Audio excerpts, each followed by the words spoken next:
پرورش ایک نہایت خوبصورت ڈرامہ جو کہ آج کل کے ماحول کے مطابق اور آج کل کے جو حالات ہیں اس میں جو ٹین ایجرز ہیں ان کے جو مسائل ہیں ان پر بہت اچھا اور خوبصورت طریقے سے پیش کیا گیا ہے اور بہت ہی اچھے انداز میں اس کو دکھایا جا رہا ہے۔ نوجوان اور بڑوں میں بچوں میں سب میں یہ بہت مشہور ہے، جس میں مایا اور ولی ایک خوبصورت کردار ادا کر رہے ہیں اور اتنے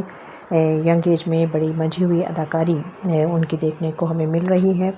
اور بہت اچھے انداز میں یہ ڈرامہ جو ہے وہ پیش کیا جا رہا ہے۔ مایا جو ہے وہ ولی کو ڈھونڈتی ہوئی پہنچ گئی ہے اور یقیناً وہ اس کے مسائل میں اس کا ساتھ دے گی اور اسے کامیاب کرنے میں اس کے ساتھ کھڑی رہے گی، کیونکہ اب یہ باتیں اس کے ماں باپ کو بھی پتہ چل چکی ہیں۔ اور اس کے ساتھ ساتھ سمیر کا بھی بہت خوبصورت کردار دکھایا گیا ہے جو کہ کزن ہے، اور اس کی بہن بھی ہر حال میں ان کا ساتھ دینے کو تیار ہے۔